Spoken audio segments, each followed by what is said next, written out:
What was your reaction when you heard that Jesse Matthew was driving a cab the night Morgan disappeared?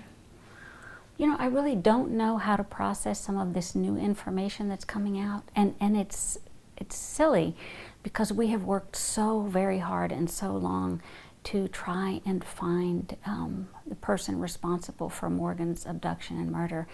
But that's almost like it's the edge of our vision. You know, we saw, okay, let's get someone in custody, and then we dropped off. We really didn't fill in the blanks or know what happened past that. And probably that's not a bad thing, because I think that now that he is in custody, there's time. You know, this is a very convoluted, tangled mess, and it's going to take a while to unsnarl the complexity of it, and law enforcement has the time to do so now in a measured, guarded way. And I really, at this point, want to give it over. You know, I felt like I could make a difference to make women more safe and to try and keep him from offending again, and to try and make an arrest more likely. Now that that's happened, I really am turning it over. Do you feel that way?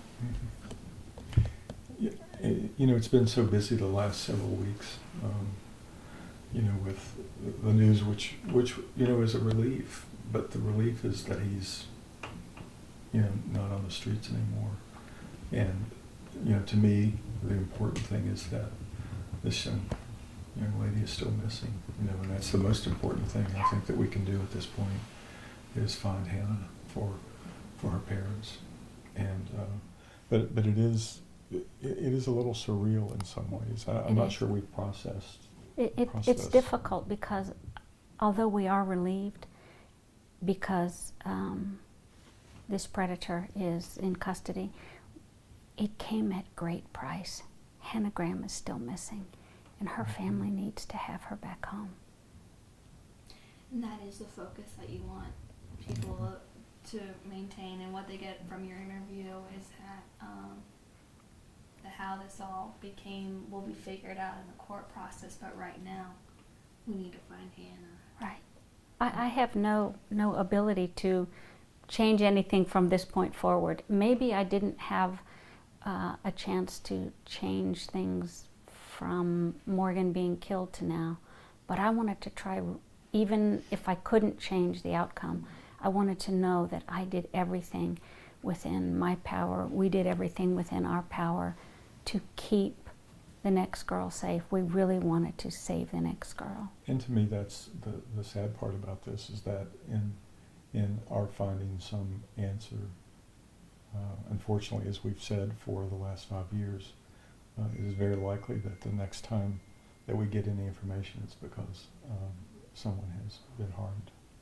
Yeah. We've said it over and over and over again. Yeah.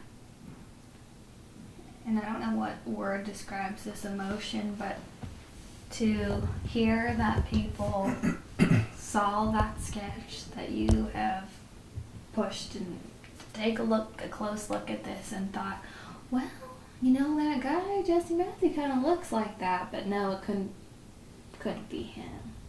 It's kind of maddening a little bit. It drives me nuts just to think about it, that if they could have come forward, maybe we wouldn't be where we are right now with Hannah.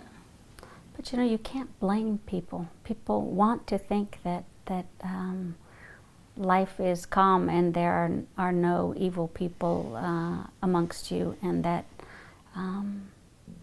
if bad things happen, they happen in other places, not around the corner. Always when these events happen, people say he seemed like a nice guy. Gosh, something was a little bit off, but I put those instincts aside. Mm-hmm. We've been saying for 5 years, you know, listen to that little tweak of your instincts, your antenna.